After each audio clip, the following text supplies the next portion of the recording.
à être en relation avec les autres, parce que l'existence même de l'autre va la contrarier et va la mettre en péril. C'est comme ça que l'Europe pense. L'Europe est un sale gosse qui ne supporte pas grand-chose et qui évacue ses difficultés à supporter l'autre par l'agressivité et le meurtre. L'Europe, sortie de ses grottes ancestrales, ne peut contenir ses pulsions meurtrières. D'ailleurs, c'est le cas. C'est que quand on regarde un petit peu l'histoire du continent européen, ils ont tout reçu. Ils n'ont rien inventé. Moi, j'invite tous ceux qui suivent le live là ce soir d'essayer de trouver un monarque, un roi européen qui ait vécu 2000 ans avant Jésus-Christ. Un seul. Une reine européenne qui ait vécu 1500 ans avant Jésus-Christ. J'invite tous ceux qui écoutent le live ce soir à essayer de trouver l'écriture qui existait en Europe 2000 ans avant Jésus-Christ. Il n'y avait pas d'écriture en Europe. Il n'y avait pas de monarque connu en Europe. Il n'y avait strictement rien, le vide. C'est-à-dire que c'est au contact de l'Afrique noire que les pestes noires, les pandémies qui décimaient les peuples en Europe vont disparaître parce qu'ils accèdent à la médecine. C'est au contact du peuple noir qu'ils vont avoir un alphabet qui n'est pas européen. A, B, C, D, E, F jusqu'à Z, c'est africain. Il faut le savoir. Le latin, c'est du lingala. D'ailleurs, s'il y a des profs moi, j'invite les Congolais à interroger leurs profs là-dessus, leurs profs de lingala, à leur faire écouter du latin. En fait, on a civilisé des barbares. Parce qu'ils n'ont véritablement, comme d'ailleurs le disait Jean-Philippe Champollion, qui est le premier Français qui arrive à lire le hiéroglyphe, il lit, et les Blancs, sous Ramsès II, étaient qualifiés dans la cartouche de représentation des peuples. On disait des Occidentaux, donc des personnes qui vivaient en Europe, qu'il ne faut jamais s'approcher d'eux parce qu'ils n'ont de passion que la domination et la mort. Alors la question c'est, quelle a été notre expérience à nous, peuple noir, au contact de l'Europe depuis 2500 ans? Domination, mort, guerre, meurtre, domination, etc. Donc, la question de savoir pourquoi est-ce que ces gens-là nous font douter de nous-mêmes, moi, je l'ai souvent dit plusieurs fois sur les lives de Naturie, c'est de dire arrêtons nous-mêmes de nous critiquer à longueur de journée. Arrêtons nous-mêmes de dire du mal de ce que nous sommes, parce qu'il n'y a aucun peuple sur cette planète qui a survécu à la barbarie à laquelle nous avons été confrontés. C'est un miracle que nous soyons encore là, vraiment. Parce que je pense que comment dirais-je, le projet de l'Europe, c'était véritablement de récupérer l'Afrique. Et nous, on aurait fini en quelques individus dans des, comment ils appellent ça, des réserves. Aller demander, moi ça me fait marrer en France, quand j'entends, en France ou aux États-Unis, quand j'entends le président américain dire qu'il a pris des mesures dures contre l'immigration. Mais moi j'aimerais lui demander qu'il aille interroger les Indiens, les Amérindiens, de savoir ce qu'ils pensent eux de l'immigration, en fait. Donc on est dans un truc, je pense qu'on est en contact avec un peuple profondément malade. Pas fou, mais malade. Non, tonton Bondo? Non, j'ai dit que malade, c'est un euphémisme à mon avis. Alors, attendez, je vais juste donner la parole à El Benito parce que sa connexion est instable. El Benito est un blanc, donc il est sur le commentaire, et donc je pense que vous pourrez répondre à ce qu'il va dire parce qu'il n'a pas du tout la même vision des choses que nous, ce qui est normal. Donc, on va l'écouter et après, vous allez pouvoir lui répondre. On t'écoute. Bonsoir. Bonsoir. En vrai, je sais même pas quoi dire face à tout ce que, avec tout ce que je viens d'entendre là.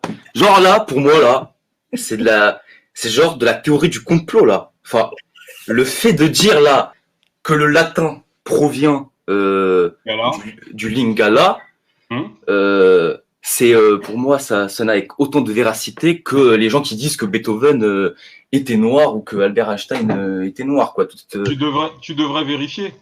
Bah, À défaut de t'insurger, tu devrais vérifier. Bah, je m'insurge dans la mesure où moi, toute ma vie, on m'a pas appris toutes ces choses. Donc après, peut-être que c'est vrai, mais mais vérifie. En fait, vérifie. Est-ce que tu sais qu'on a le mensonge dont tu as appris? bon, mais tu devrais vérifier. Par exemple, si je te disais que Jean de La Fontaine n'a strictement écrit aucune fable et que c'était un esclave grec qui, d'ailleurs, on est allé le chercher en Afrique, qui s'appelait Ésope. Bah, tu vois, Ésope, quand je le regardais sur Google Images, il y a 10 ans, Ésope, c'était le buste d'un noir avec les cheveux crépus. Maintenant, j'invite tout le monde à aller voir Ésope, E-S-O-P-E, sur Google, c'est un blanc. Voilà, tu vois, nous, on a été abreuvés de ce genre de mensonges. Mais alors, je m'excuse si tu es choqué par l'histoire du latin et du lingala, mais je t'invite à aller vérifier. Ok, bah, je t'invite à m'envoyer, enfin, si tu peux envoyer genre un lien ou un truc ou une référence d'un livre ou quelque chose comme ça. Là, ça sera pas Fernand Nathan qui l'aurait écrit celui-là. Parce que lorsque je tape lingala et latin sur Google, je ne trouve pas. Google, c'est eurocentriste. Google, ce n'est pas universel. Ce n'est même pas eurocentriste, c'est américano-centré, puisque c'est une firme américaine. Oui, mais c'est une firme occidentale quand même. Je veux dire, les Américains sont nos alliés. C'est les alliés de la France et machin. Donc, là, regarde le scandale qu'il y a eu sur Google lorsqu'on disait « Qui demande de l'aide ?» Vous avez vu ce truc ? Qui demande de l'aide ? Vous savez c'était quoi la réponse de Google ? Oui, les Noirs. Qui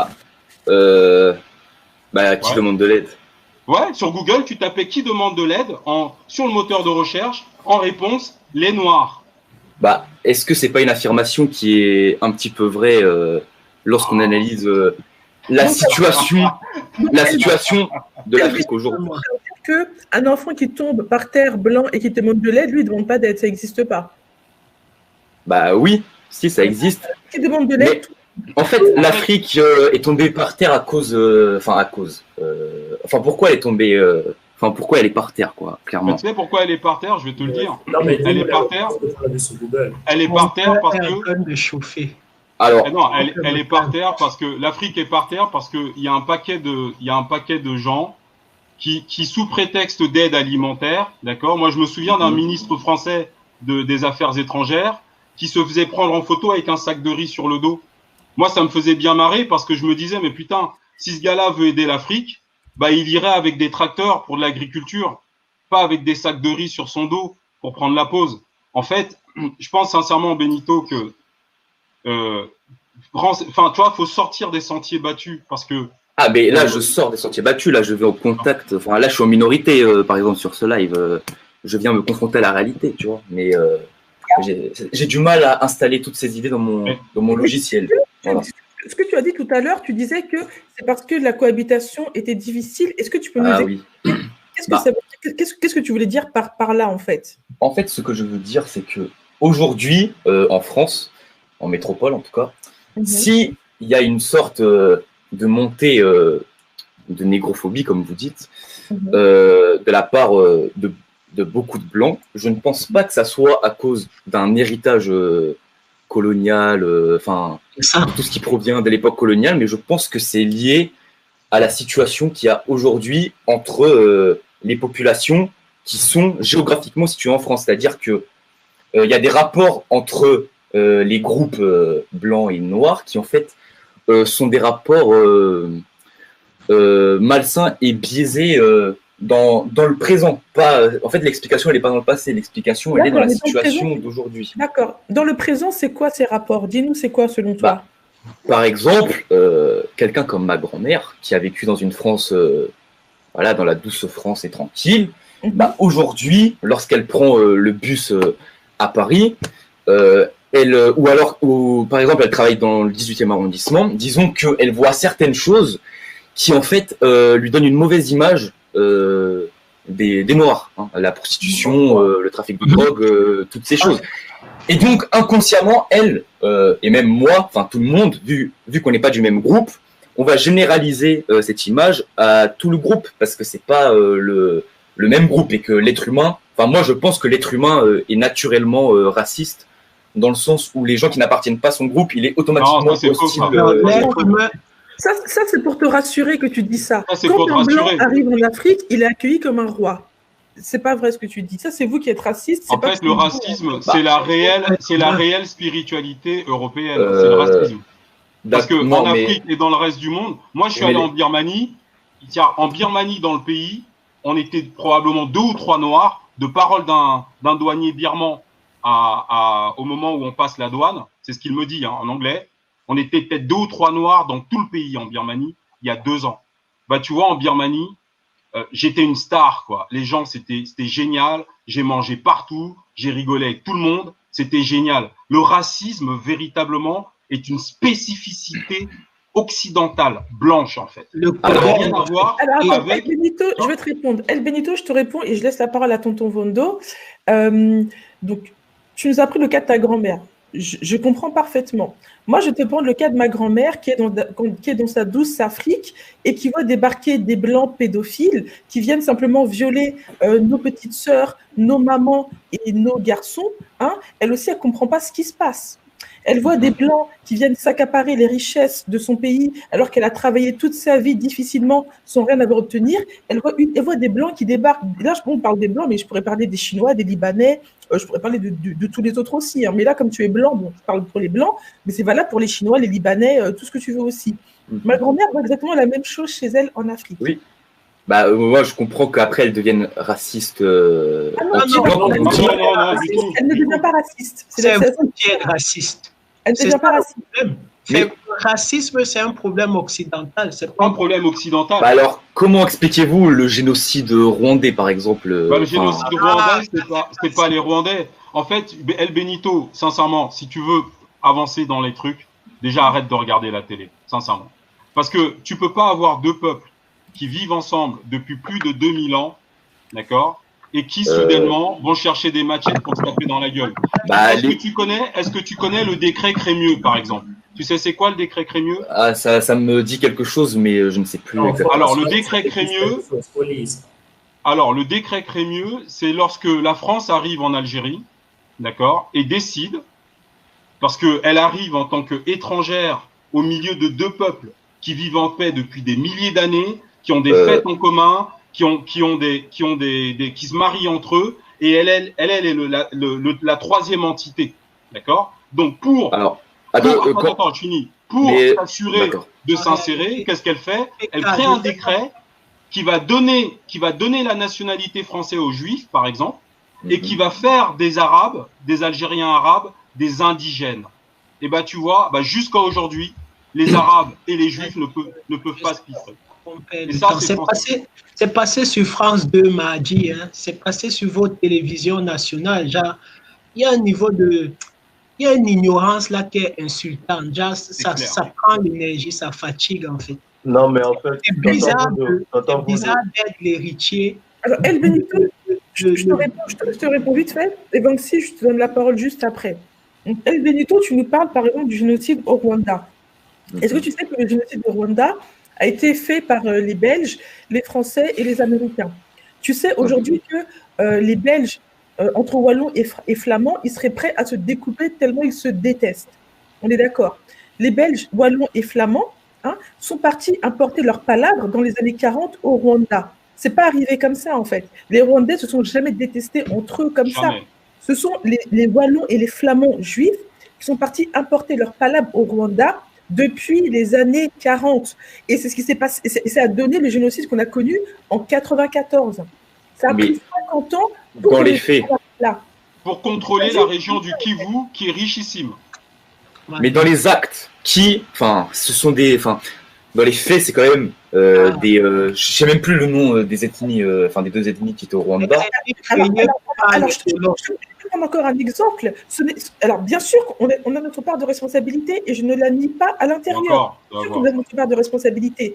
Mais quand tu prends en droit, entre le commanditaire et la main, qui est le plus condamné? C'est le commanditaire. Toi, demain, tu vas payer quelqu'un pour tuer, je ne sais pas moi, un mec là-bas. C'est toi qui seras plus condamné que la personne qui a tué. C'est le commanditaire, c'est le cerveau qui est condamné en droit le plus. Ça ne veut pas dire que toi qui as tué, ça ne veut pas dire que la personne qui a tué n'est pas responsable aussi, mais c'est le commanditaire. Les commanditaires du génocide du Rwanda, ce sont la France, la Belgique et les États-Unis. C'est eux les commanditaires. El Benito. Responsabilité là-dedans. El Benito, en une phrase, tu sais comment on appelle ça dans les discours à la télé sur la politique étrangère de la France? Moi, ça m'avait fait marrer, j'ai jamais oublié cette formule. Tu sais comment on appelle ce système d'emmener deux peuples à se massacrer les uns les autres, et toi, tu te tiens à distance et tu regardes? C'est un mot qui est très sympa de la langue française. On appelle ça financer la thèse et l'antithèse. C'est-à-dire, je finance la mort et ensuite je viens me présenter comme celui qui apporte la paix, celui qui va conduire les pourparlers de paix. Quand tu as une nation qui se présente comme étant la nation qui vient faire le pourparler de paix, ou la nation qui va comment dirais-je, permettre aux deux parties de se rabibocher, eh bien, il faut savoir que c'est cette nation-là même qui a financé ce conflit. Et ça, c'est une réalité occidentale. Je veux un peu finir mon point sur... Parce que, lui, je ne sais pas, déjà, on ne voit pas son visage, on ne sait pas s'il est vieux, s'il est jeune. Mais moi, je trouve qu'à un moment, ce n'est pas à nous d'éduquer les locodèmes sur ce qu'ils ont fait en Afrique. Je trouve ça fatigant, en fait. Parce que ça passe à leur télé nationale, ils n'ont pas regardé. Ils viennent te sortir des théories de oui, mais qui a posé les actes. C'est énervant d'être les descendants de tout un peuple, 14 pays qui ont souffert parce que des idiots étaient en train de nourrir leurs 12 francs là-bas sur le dos de nos parents à nous, en pillant nos ressources, en tuant des gens, en faisant des génocides. Et aujourd'hui, on nous parle que oui, on comprend que vous deviennez aussi raciste. Benito, on nous a vendu sur la place de l'hôtel de ville. C'est pas du racisme. C'est face à des barbares, c'est qu'on est étonné par ces gens qui disaient qu'ils apportaient la civilisation, mais qui étaient des vrais animaux. Tuer des gens sans raison, et c'est pas ça à votre télé. L'armée filmait comment on massacrait des villages des gens, on arrosait le napalm, et c'est avec nous qu'on est venu civiliser. Donc, à un moment, prends ta responsabilité, va sur Google, abonne-toi à des chaînes, apprends l'histoire de ton pays qui a nourri ta grand-mère et laissez-nous avancer. Et El Benito, pourquoi on te pardonne pour ton manque d'information? Tu fais un don avant de partir. Hein. Tu vas pas te parler. Attendez les gars, juste un truc. El Benito, voilà ce que dit le roi belge, d'accord, aux missionnaires qu'il envoie au Congo. Ça ne l'intéresse pas. Il veut juste manger, vivre, pendant que son pays pue l'uranium au Niger. Je donne la parole une seconde à Vanxi. Après PK, si tu veux, tu nous lis ce que tu veux nous lire. Vas-y, parce qu'il n'a pas encore parlé. Vas-y, Vanxi. Alors, moi, je veux m'inscrire dans la même direction que Tonton Vodo, parce que El Benito n'est pas ici pour chercher à comprendre quoi que ce soit, à apprendre quoi que ce soit. Donc, PK, tout ce que tu lui sors là, tu perds ton temps pour rien, parce qu'il n'est pas pour ça. Son objectif à lui, c'est venir nous faire culpabiliser. Tu te tais quand je parle, El Benito. C'est moi qui parle, tu te tais.